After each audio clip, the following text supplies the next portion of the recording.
Sampurasun, Sugeng Rawu, Hwan Yong, Horas, halo guys, selamat datang kembali. Bagaimana kabar kalian semua? Semoga dalam keadaan sehat selalu dan diberi kelancaran, rejeki yang berlimpah. Masih bersama kami kembali di channel WSKT TV. Pada kesempatan kali ini, kami akan review film action berjudul Skyfall pada tahun 2012. Film ini sebenarnya berdurasi hampir 2,5 jam, tapi kami review dengan durasi lebih singkat. Film Skyfall, film ini lanjutan. Quantum of Solace 2008, di mana film ini, James Bond adalah seorang agen mata-mata Inggris yang memiliki kemampuan bertarung dan analisis yang hebat. Selain itu, James Bond selalu dipersenjatai dengan alat-alat yang canggih. Dalam film ini, James Bond yang diperankan oleh Daniel Craig harus menghadapi seseorang mantan agen MI6 bernama Silva yang diperankan oleh Javier Bardem yang menyimpan dendam pada atasannya, yaitu film ini disutradara oleh Sam Mendes dan pemerannya seperti Daniel Craig, Judi Dench, Javier Bardem, Ralph Fiennes. Mari kita simak alur ceritanya. Oke guys, let's check it out. Film dibuka dengan ketegangan tinggi. James Bond memasuki sebuah ruangan gelap dan berantakan. Di sana ia menemukan 2 agen yang sudah tewas, sementara rekannya Ronson tergeletak berlumuran darah dengan luka tembak di dada. Bond berusaha menolong, tetapi waktu tidak berpihak. Lebih buruk lagi, hard disk laptop yang berisi daftar identitas agen rahasia telah dicuri. Pimpinan MI6 segera memberi instruksi tegas. Hard disk itu harus direbut kembali, dengan cara apapun. Bond bergegas keluar, bertemu dengan rekannya, Yves Moneypenny, yang sudah menunggu dengan jeep. Mereka langsung memburu sang pelaku. Aksi kejar-kejaran memecah keramaian kota, membuat penduduk panik. Mobil demi mobil dihantam, hingga Bond hampir berhasil menghentikan tersangka. Namun penjahat itu mengeluarkan pistol, menembak mati seorang polisi, lalu melarikan diri dengan motor trail.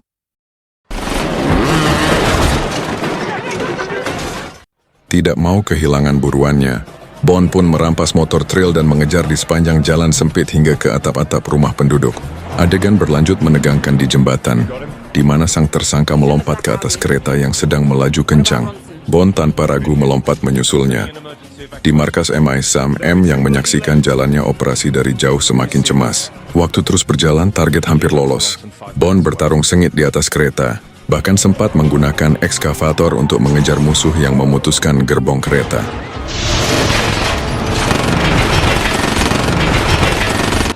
Pertarungan semakin brutal saat mereka saling menghajar di atas gerbong, sementara kereta melaju memasuki terowongan. Dari kejauhan, Moneypenny sudah bersiap dengan senapan sniper, tapi masalahnya Bond terlalu dekat dengan target.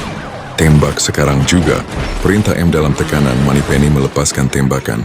Namun pelurunya salah sasaran, menembus tubuh Bond.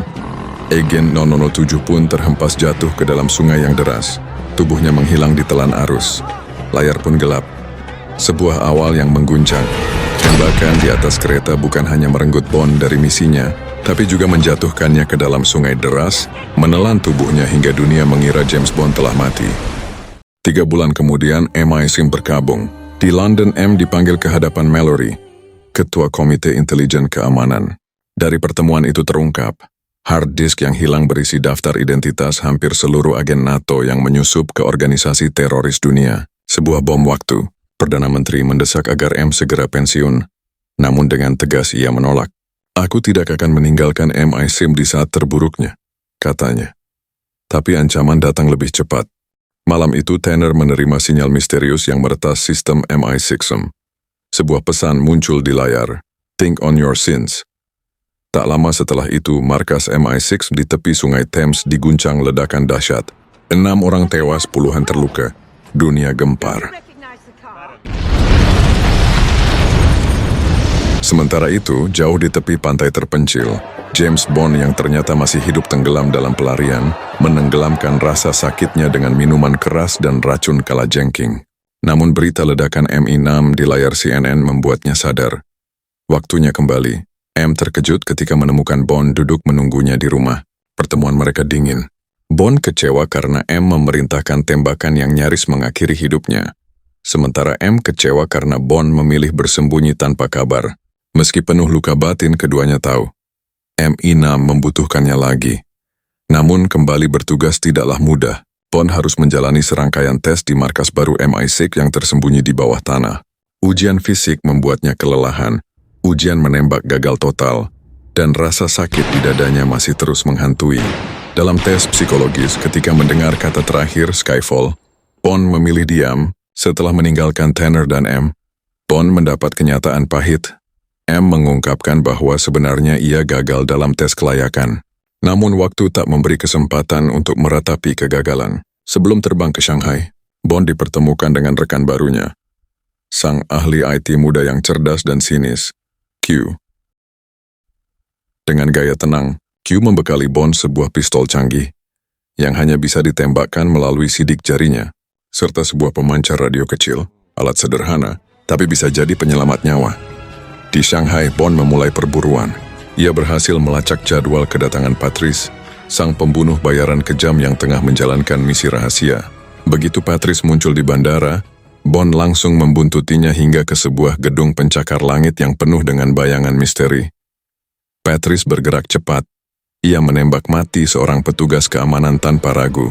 Bond, meski tubuhnya masih belum pulih sempurna, memaksakan diri untuk mengejar. Saat Patrice naik lift, Bond dengan susah payah melompat dan bergelayut di bawahnya. Napas Bond terengah, keringat bercucuran, beban luka lamanya terasa semakin berat. Tapi tekadnya tak goyah. Dari atas gedung, Patrice menyiapkan senjata sniper. Targetnya, seorang tokoh penting yang sedang menikmati sebuah lukisan langka. Dengan tenang, Patrice melepaskan tembakan tepat ke kepala target. Sekejap ruangan itu berubah panik. Bond segera menyerbu, memicu pertarungan sengit di ketinggian. Tembakan, pukulan, dan bayangan lampu neon kota Shanghai menemani duel maut itu. Hingga akhirnya Patrice terjatuh dari gedung. Tubuhnya menghantam gelap malam tanpa meninggalkan jawaban untuk siapa ia bekerja. Bond hanya bisa mengumpat kecewa. Namun sebuah petunjuk tertinggal. Koin logam bergambar naga dengan tulisan Macau terukir di sisinya. Satu langkah baru terbuka. Sementara itu, M di markas menerima pesan mengerikan dari sang teroris. 5 nama agen intelijen dunia akan dieksekusi, 1 per minggu. Pesan dingin itu ditutup dengan kalimat menghantui, ingat dosamu. Bond pun bergerak ke Macau. Di hotel mewahnya, ia bertemu dengan Moneypenny yang membawa pesan rahasia. Namun Bond tahu permainan ini berlapis-lapis. Ia mencurigai bahwa Moneypenny bisa saja jadi umpan. Meski begitu, misi tetap harus berjalan. Dengan koin naga itu, Bond melangkah masuk ke sebuah kasino glamour. Lampu kristal berkilauan, suara dadu bergulir, dan musik malam yang penuh tipu daya mengiringinya. Bond dan Moneypenny berpura-pura tak saling kenal, hanya berkomunikasi lewat mikrofon tersembunyi. Saat koin ditukar, Bond menerima sebuah koper berisi 4 juta euro. Hadiah yang sesungguhnya adalah undangan ke permainan yang lebih berbahaya. Di meja judi, Bond bertemu dengan seorang wanita penuh misteri, Severin. Tatapan matanya menyimpan ketakutan namun juga kekuatan. Bond dengan keahliannya membaca karakter, segera tahu bahwa di balik gaun elegannya tersembunyi pistol Beretta 70. Mereka berbincang singkat, penuh ketegangan yang terselubung dalam senyum tipis. Severin tahu siapa Bond, tahu bahwa dialah yang membunuh Patrice, tapi ia juga terjebak dalam lingkaran gelap. Dikendalikan 3 pengawal brutal dan seorang pimpinan yang ia benci. Bond, dengan kata-kata dinginnya, meyakinkan Severin bahwa ia bisa membebaskannya. Dengan suara bergetar, Severin akhirnya memberi alamat. Chimera Dermaga Utara nomor 7, 1 jam lagi ia akan berada di sana, menunggu Bond jika ia berhasil selamat. Namun tak lama setelah itu, 3 pengawal Severin menyerang. Pertarungan brutal pecah di dalam kasino hingga ke kandang komodo.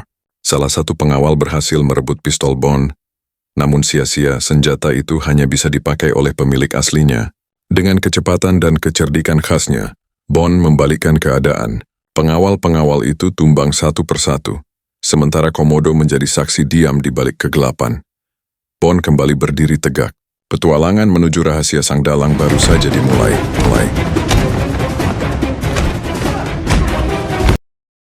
Di sisi lain, M bertemu Mallory. Dengan wajah serius, M menjelaskan bahwa dalang di balik serangan ini bukanlah orang asing, melainkan seseorang yang dulu berada di pihak mereka. Dia seperti Bond, ujar M dengan nada getir. Mallory merespon sinis. Posisi itu tidak resmi, tidak tercatat, hanya bayangan. Keesokan harinya, Bond dan Severin jatuh ke dalam jebakan. Mereka ditangkap dan dibawa ke sebuah pulau terpencil yang telah lama ditinggalkan penduduknya karena dianggap tercemar senjata kimia. Dengan tangan terborgol, Bond diam-diam mengaktifkan pemancar radio mini. Satu-satunya cara agar Q dan markas MI6 bisa melacak keberadaannya. Di pulau itu, Bond dipisahkan dari Severin. Ia dibawa ke sebuah ruangan gelap penuh jaringan kabel dan layar berkedip. Dari balik kegelapan muncullah pria flamboyan dengan rambut pirang pucat dan senyum dingin. Raul Silva. Silva bukan orang asing bagi MI6. Ia dulu agen andalan M, hingga akhirnya dikhianati dan terjerumus menjadi teroris cyber. Segala yang dikatakan M kepada Mallory kini terjawab. Musuh terbesar memang datang dari orang dalam. Itulah alasan sistem MI6 bisa diretas dengan begitu mudah. Silva mengenal Bond lebih dalam dari yang diduga. Ia tahu Bond gagal tes hanya memperoleh nilai M40 low. Dengan licik, Silva berusaha meruntuhkan mental Bond. Ia menyamakan nasib mereka. Aku juga dulu dipuja M, lalu dibuang begitu saja. Percayalah, dia hanya memanfaatkanmu seperti ia memanfaatkan aku. Silva menawarkan aliansi, sebuah kekuasaan tanpa batas lewat jaringan cyber yang ia kendalikan. Dari pulau itu, ia bisa menghancurkan dunia. Bond hanya menatap dingin. Godaan itu ditolak mentah-mentah. Silva kemudian memperlihatkan sisi brutalnya. Severin dibawa masuk, babak belur dengan tangan terikat. Sebuah gelas diletakkan di atas kepalanya. Silva memaksa Bond menembak. Dengan tangan gemetar, Bond sengaja meleset. Silva sambil tersenyum sinis mengambil alih pistol, dan tanpa ragu menembak mati Severin di hadapan Bond. Amarah Bond meledak. Ia melawan para anak buah Silva dalam pertarungan sengit, menjatuhkan mereka satu persatu hingga tersisa hanya Silva. Namun sebelum Bond bisa menuntaskan, pasukan MI6 tiba dan menangkap sang pengkhianat hidup-hidup Silva dikurung di markas MI6.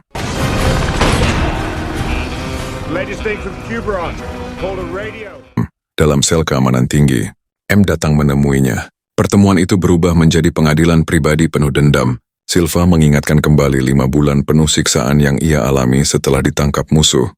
Saat M memilih menutupinya demi politik, dalam kepahitan itu ia mencoba bunuh diri dengan kapsul sianida di giginya. Tapi kapsul cacat, racun justru meluluhkan wajahnya, menyisakan luka mengerikan yang ia perlihatkan kepada MM. Dengan rasa bersalah bercampur ketegaran, pergi menghadiri sidang penyelidikan intelijen bersama menteri. Bond sementara itu bekerja sama dengan Q untuk membongkar isi komputer Silva. Identitas aslinya terungkap. Tiago Rodriguez, agen brilian yang terlalu jauh melampaui pelatihannya. Dulu ia meretas jaringan Cina, hingga dalam perundingan damai M menyerahkannya sebagai tumbal. Saat Q mencoba meretas balik, perang otak dimulai. Silva ternyata sudah merencanakan jebakan. Begitu satu kata kunci berhasil dibuka, seluruh sistem keamanan MI6 justru runtuh. Pintu-pintu elektronik terbuka otomatis, siren berbunyi. Dan di monitor jalur kereta tua menuju Grand Borough muncul sebagai target berikutnya. Bond baru sadar, Silva bukanlah tahanan, melainkan dalang yang sudah lebih dulu menulis skenarionya sendiri. Menyadari jebakan besar itu, Bond segera berlari menuju ruang tahanan Silva. Namun terlambat, sel sudah kosong. Silva berhasil kabur melalui lorong bawah tanah yang ia persiapkan jauh sebelumnya. Bond mengejar, tapi akses pintu terowongan terkunci rapat. Sementara itu, suara kereta mulai mendekat. Dengan cepat, Bond menembak kunci memaksa pintu terbuka, lalu berlari menembus kegelapan terowongan tepat sebelum kereta melintas menghantam jalurnya. Di sisi lain, Silva sudah berganti kostum menyamar sebagai polisi. Dengan licin ia menyusup ke tengah keramaian kota. Bond meminta bantuan Q untuk melacaknya. Q akhirnya menemukan Silva berada di atas kereta. Tanpa ragu, Bond melompat ke gerbong yang melaju kencang, terjun ke dalam perburuan maut. Silva tahu Bond mengejarnya. Ia berlari, menembus lorong bawah tanah yang sudah dipasangi peledak. Begitu Bond hampir menangkapnya, Silva menekan tombol detonator. Ledakan dahsyat mengguncang terowongan. Bond nyaris tertimpa reruntuhan ketika sebuah kereta api meluncur deras ke arahnya. Namun, dengan refleks luar biasa, Bond berhasil lolos dari maut sekali lagi.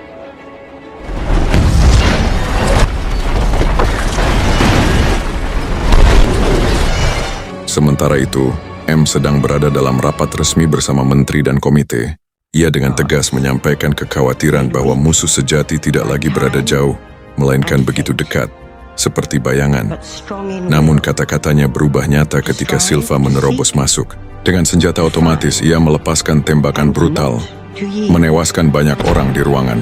M terjebak dalam kekacauan, nyaris menjadi korban.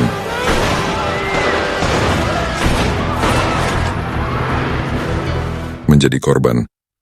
Bond tiba tepat waktu menarik M keluar dari neraka itu. Meski selamat, Silva sekali lagi lolos. Kali ini, Bond tahu ia harus menutup permainan dengan cara berbeda, menjadikan M sebagai umpan. Mereka naik ke mobil klasik Aston Martin DB-Via, melaju menuju Skotlandia, tanah kelahiran Bond. Di sana, mereka disambut oleh Kincaid, penjaga tua rumah Bond sejak kecil. Bersama mereka mempersiapkan pertahanan seadanya dengan senjata lama dan perangkap buatan tangan. Saat malam tiba, pasukan Silva datang menyerbu. Pertempuran sengit pecah. Bond menembak dari balik mobil, menjatuhkan beberapa anak buah Silva. Tapi ancaman lebih besar muncul. Sebuah helikopter tempur menghujani rumah tua itu dengan peluru dan roket.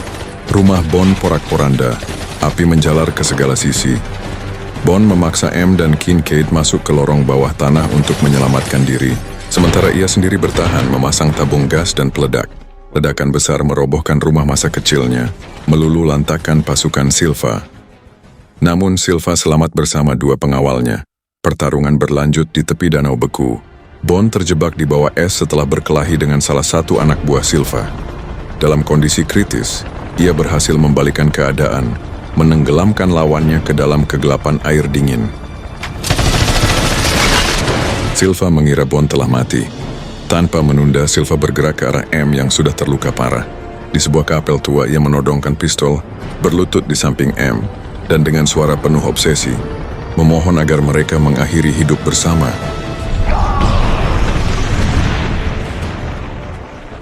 Luka yang dideritanya terlalu parah. Di pangkuan Bond, ia menghembuskan napas terakhirnya. Untuk pertama kalinya, Bond menundukkan kepala, kehilangan sosok yang bukan hanya pimpinan, tetapi juga figur seorang ibu. Di langit Skotlandia yang kelam, saga Skyfall pun mencapai akhirnya, penuh darah, pengkhianatan dan pengorbanan. Setelah kematian M, Bond kembali ke London dengan hati yang berat. Namun di mejanya, ia menemukan sebuah paket kecil kado terakhir dari M. Di dalamnya, terdapat surat singkat dan sebuah benda pribadi yang menjadi simbol kepercayaan, serta pengakuan M kepada Bond. Hadiah itu bukan sekadar kenangan, melainkan pengingat bahwa Bond telah menjadi agen yang ia andalkan hingga akhir hayatnya. Tak lama kemudian, Bond dipanggil ke markas baru MI6. Di sana, ia bertemu dengan Gareth Mallory, yang kini resmi menggantikan posisi M. Sejak saat itu, Mallory akan dikenal Bond hanya dengan satu huruf. M dengan tatapan tegas. M yang baru menatap Bond lalu berkata singkat, "Apakah kau siap untuk kembali bertugas?" Bond menjawab dengan tenang, penuh keyakinan, "Always." Kamera perlahan menjauh menutup babak emosional ini. James Bond kembali berdiri di garis depan. Seorang agen yang kehilangan tapi tidak pernah runtuh. Thank you sudah menonton. Film pun berakhir. Thank you very much, terima kasih telah menonton. Sampai jumpa di review film berikutnya yang tak kalah seru. Adios amigos.